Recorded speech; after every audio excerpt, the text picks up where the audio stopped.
What's up guys, balik lagi sama Aldos Fitness. Dan hari ini kita bakal bahas topik yang banyak ditanyain nih sama kalian semua. Nih komen-komennya nih gue tunjuk. Ini berkaitan dengan yang namanya itu cedera. Nah jadi sebelum lama ini sebenarnya gue juga mengalami cedera sendiri. Dan gue bakal ceritain experience gue dan tips and tricks gimana caranya buat kalian nanganin kalau misalnya cedera ini terjadi ke kalian semua. Jadi langsung aja daripada basa-basi, langsung kita mulai videonya.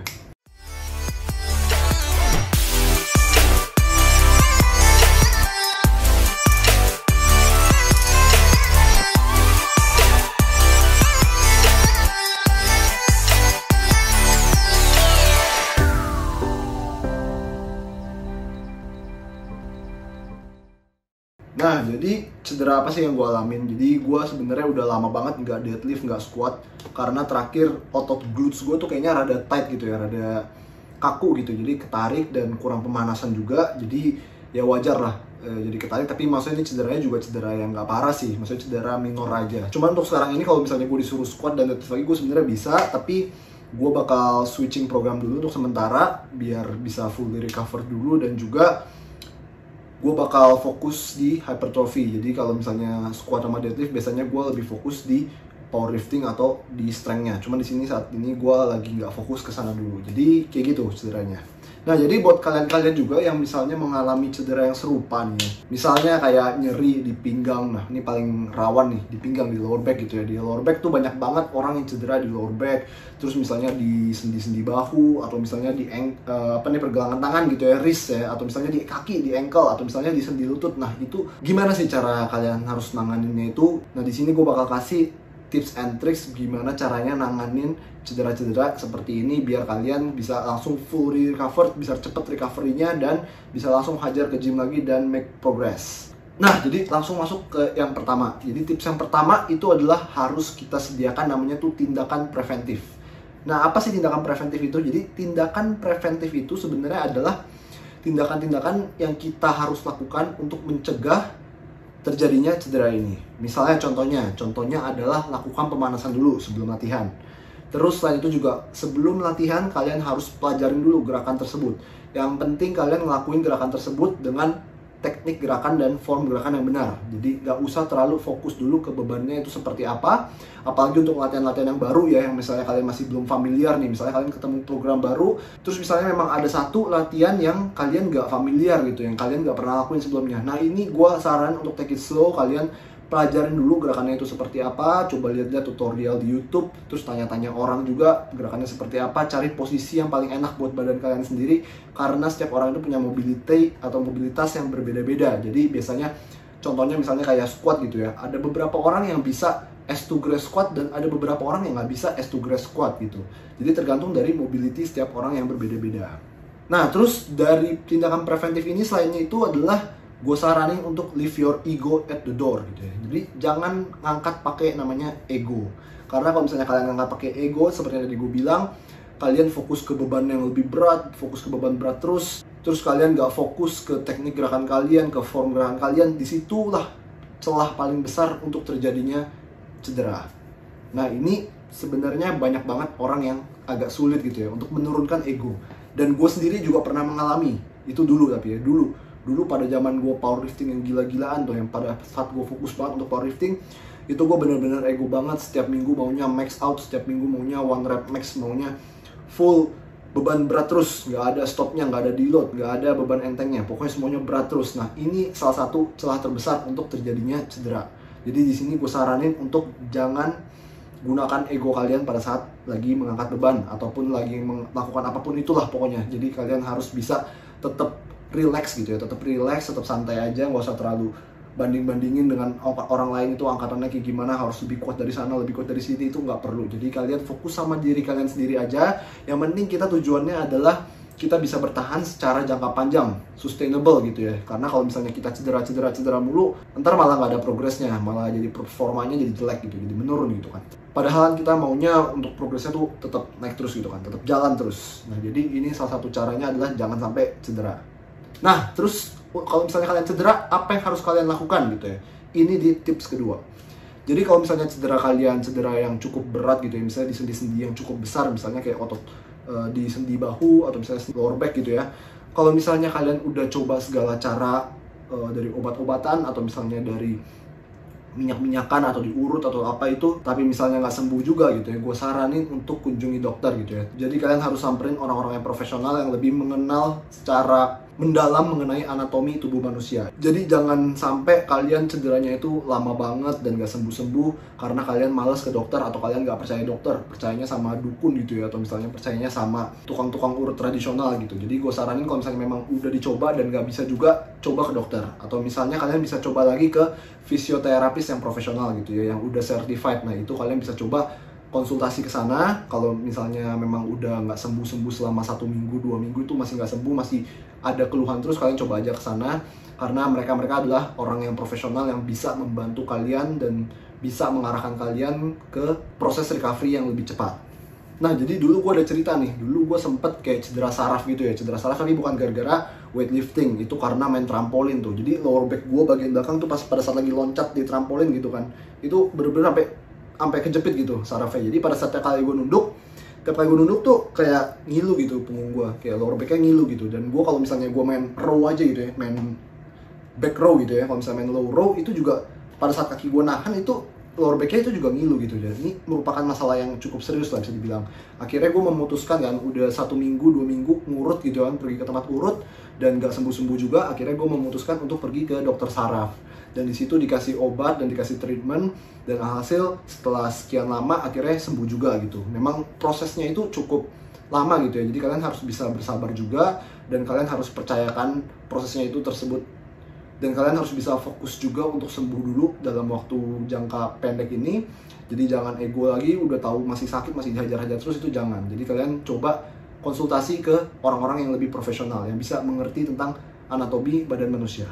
Nah, terus kalau misalnya ini tips ketiga gitu ya. Tips ketiga ini pada saat kalian lagi cedera gitu. Pada saat kalian lagi cedera di lapangan gitu ya, misalnya emergency gitu ya, emergency pada saat kalian tiba-tiba lagi deadlift gitu ya, tiba-tiba encok banget gitu kan. Nah, ini salah satu caranya adalah gunakan obat-obat yang bisa langsung meredakan penyakit atau rasa nyeri tersebut, biar kalian bisa langsung recovery. Dan kalian mungkin kalau misalnya cederanya minor gitu ya, kalian bisa lanjut lagi untuk workoutnya dengan beban yang lebih enteng banget.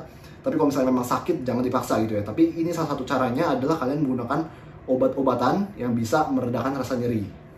Nah, jadi gue mau kenalin satu produk. Jadi ini ada produk dari namanya Cheng Kusui. Jadi ini adalah minyak gitu ya, minyak yang bisa digunakan untuk meredakan rasa sakit kalau misalnya kalian cedera di bagian sendi atau bagian otot atau bagian apapun itu. Jadi biasanya kalau misalnya gue merasa encok gitu ya lower back gue, atau misalnya kayak sore parah banget misalnya dari squat atau dari deadlift gitu ya, sampai bener-bener gue nunduk aja nggak bisa, biasa gue kasih ini biar lebih enakan gitu ya, biar meredakan rasa nyerinya. Dan ini membantu juga biar kalian nggak ngerasa sakit pada saat kalian lagi proses recovery. Nah ini jadi Cheng Kusui ini bisa digunakan juga untuk meringankan yang namanya itu keseleo, atau misalnya kalian rematik gitu ya, atau misalnya kalian ada yang bagian kalian yang bengkak gitu, kalian bisa semprotin juga pakai Cheng Kusui ini. Jadi gampang banget cara pakainya, kalian ini udah dikasih juga. Kalau misalnya kalian beli gitu ya, ini ada yang 30 ml sama ada yang 60 ml. Kalau kalian misalnya beli itu udah dikasih pump spray-nya. Jadi sekarang kan kalau minyak itu biasa kalau dijual cuman bentuknya itu botol minyak gitu ya, agak sulit untuk pakainya. Tapi di sini Cheng Kusui ini udah menyediakan inovasi baru menggunakan pump spray. Jadi kalian tinggal ganti aja tutupnya dengan spray, dan spray ini gunanya juga ngebantu banget biar tangan kalian gak kotor. Terus selain itu juga lebih hemat pemakaiannya, jadi bisa dipakai lebih lama dengan pump spray tersebut. Terus bakal jauh lebih gampang lah untuk pemakaiannya. Ini coba gue kasih tunjuk cara-cara pemakaiannya dan di situs-situs tempat biasanya rentan terjadinya cedera. Misalnya contohnya di ankle, terus di bahu, terus di lower back, terus di lutut, atau misalnya di otot-otot lainnya atau di sendi-sendi lainnya. Nih, jadi pada saat kalian beli, kalian langsung dapat satu botol begini. Ini gampang banget, bisa gue bawa kemana-mana karena bentuknya juga kecil dan praktis banget. Jadi biasanya gue selalu taruh di tas gym gue. Jadi kalau misalnya ada temen gue atau misalnya gue sendiri gitu ya, tiba-tiba keseleo atau cedera di gym, langsung aja disemprotin sama Cheng Kusui ini. Bisa ngebantu banget untuk ngeringanin rasa nyerinya. Jadi ini gue sering banget pakai. Ini juga rasa dinginnya tuh kayak gimana ya? Ini tuh rasanya tuh kalau disemprot kayak dingin-dingin gitu. Jadi kalian semprot dikit aja itu udah berasa banget, udah berasa dingin banget, dan dinginnya itu tahan lama. Jadi berasa plong banget lah pokoknya di bagian ototnya atau di bagian sendinya. Jadi kalian bisa coba sendiri. Ini gue suka banget produknya. Jadi kalau misalnya kalian mau coba juga, boleh banget. Untuk preventif juga bisa juga. Kalau misalnya kalian jaga-jaga gitu ya, misalnya di gym tiba-tiba cedera, langsung aja kasih cengkusui. Nah ini kalian bisa beli di Tokopedia, jadi kalian bisa lihat juga kandungan-kandungannya di sana dan manfaatnya itu untuk apa aja, bisa cek di Tokopedia. Ntar gue taruh linknya di description box di bawah. Nah, terus tips keempat dari gua adalah cari goals baru untuk sementara. Misalnya kalian lagi fokus untuk powerlifting gitu ya. Fokus mau deadlift dari 100 kilo ke 200 kilo dalam waktu 2 bulan gitu. Terus tiba-tiba kalian, ini contoh aja ya, terus misalnya kalian di 1 bulanan, tiba-tiba cedera gitu. Nah, cari goals baru. Jadi jangan paksain goals yang kemarin itu, karena kalian ini kondisinya lagi nggak fit gitu ya, lagi nggak optimal untuk mencapai goals tersebut. Jadi coba dulu cari goals baru untuk sementara, at least kalian masih bisa maintain atau kalian bisa progress secara perlahan gitu ya. Jadi kalian coba cari goals-goals baru. Terus jangan lupa juga untuk tetap penuhin kebutuhan nutrisi kalian, karena nutrisi ini dari makronutrisi dan mikronutrisi ini memegang peran yang sangat-sangat krusial gitu dalam proses recovery. Jadi kalau kalian kurang makannya, kurang makronutrisinya, kurang mikronutrisinya, ini akan sangat berdampak bagi proses recovery kalian. Jadi gue saranin di sini tetap perhatiin juga makan kalian itu seperti apa. Jangan mentang-mentang kalian cedera bisa makan sesukanya, terus bisa makan yang jorok-jorok bebas makannya, itu jangan gitu ya. Kalian tetap harus fokusin sama nutrisi kalian. Contohnya misalnya kayak orang sakit aja gitu. Kalau misalnya orang sakit itu pasti makanannya perlu diperbaiki juga kan. Misalnya orang di rumah sakit makannya dihitungin, harus yang sehat, harus yang memenuhi kebutuhan mikronutrisinya. Nah kalian juga, kalian recovery itu sama aja kayak orang sakit gitu ya intinya. Terus misalnya kalau misalnya kalian cedera karena deadlift atau karena squat gitu ya, kalian jangan terusin lagi untuk deadlift atau squat kalau misalnya memang masih merasa sakit atau dalam proses recovery. Ini balik lagi ke poin nomor 1, leave your ego at the door gitu ya. Jadi jangan maksa gitu, jangan maksa. Karena kalau kalian maksa itu malah akan memperburuk keadaan.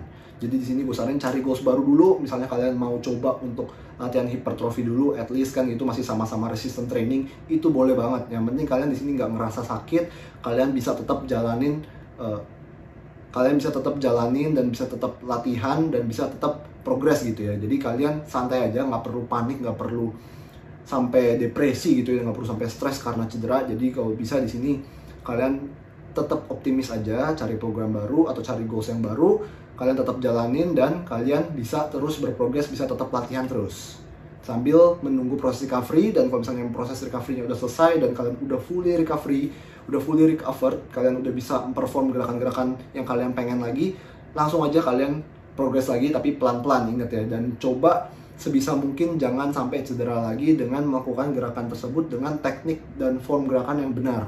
Jadi kalian belajar dari masa lalu, jangan udah cedera terus kalian masih tetap maksa-maksa terus sampai cedera lagi, itu jangan ya. Nah, terus tips kelima gue adalah take it slow and be patient gitu ya.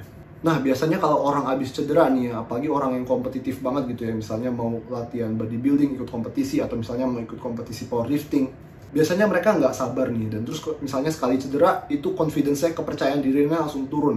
Nah, di sini gue saranin buat kalian, gue semangatin, jangan pernah menyerah karena kalian cedera sekali, dan kalian harus bisa meningkatkan kepercayaan diri kalian lagi, bisa terus latihan lagi, bisa terus berprogres lagi, percaya sama proses recovery kalian, dan fokus pada proses recovery kalian, karena kalau misalnya dilakukan dengan benar dan dengan baik, itu pasti akan cepat proses recovery-nya. Tapi ini tergantung ya, ini kalau misalnya kalian cedera yang bener-bener parah banget, yang sampai kayak ACL gitu kan, kalau misalnya kalian tahu ACL itu kan cukup lama gitu ya, nggak bisa sembuh gitu, agak sulit untuk sembuh, itu bener-bener butuh waktu yang lama. Tapi tips ini merupakan tips-tips yang gue berikan biar kalian bisa tetap terus semangat dan bisa terus improve dan bisa terus perbaikin diri kalian terus biar nggak kecedera lagi di masa yang akan mendatang. Jadi take time to recover, take it slow, jadi jangan maksa-maksa lagi, jangan buru-buru, karena memang sesuatu yang datangnya instan gitu ya, itu akan hilang dengan instan juga. Jadi di sini gue saranin semuanya itu harus konsisten, pelan-pelan, dan yang penting kalian progress aja. Slow progress itu jauh lebih bagus daripada no progress at all. Nah, jadi sebenarnya ini sama kayak orang sakit aja gitu ya. Jadi kalau misalnya kalian habis cedera tuh biasanya tuh langsung down banget, dan di sini gue saranin buat kalian jangan terlalu keras sama diri kalian sendiri, karena accident happens gitu ya, shit happens gitu kan. Jadi yang penting kalian bisa melakukan hal-hal terbaik untuk mempercepat proses recovery kalian. Dan kalian bisa belajar juga dari pengalaman-pengalaman kalian biar kedepannya nggak cedera lagi. Nah, sedikit aja buat penutup, sebenarnya gue jarang banget untuk cedera gitu ya. Dari proses weight training selama kurang lebih udah mau 7 tahun nih gue berarti ya weight training, gue jarang banget cedera karena gue bener-bener megang fokus banget. Form itu adalah nomor 1, jadi kalian harus bener-bener belajar gerakan yang benar. Safety is number 1 gitu ya, kalian harus bener-bener safety banget. Karena kalau misalnya nggak safety sekali, itu bener-bener kacau gitu ya. Misalnya kayak kalian udah bikin habit, udah bikin kebiasaan susah-susah setiap hari latihannya udah diprogramin segala macam, tiba-tiba kalian cedera di tengah, itu kan bener-bener nggak enak banget gitu ya. Bener-bener bisa bikin kalian down banget dan bisa menghancurkan progres kalian banget. Bahkan kalian bisa sampai stop total gitu karena satu cedera ini. Jadi di sini gue saranin untuk stay smart dan work hard gitu ya. Oke, jadi itu aja videonya hari ini, nggak terlalu banyak. Dan kalau misalnya kalian punya cerita-cerita mengenai cedera kalian, atau misalnya kalian mau kasih tips-tips, sharing-sharing pengalaman kalian tentang cedera ini, boleh banget. Langsung tinggalin di kolom komentar di bawah ini, langsung aja kalian komen, ntar gue bakal baca satu-satu dan pasti gue balas satu-satu. Itu ya videonya, jangan lupa like, comment, subscribe, and also stay dedicated for life. See you again.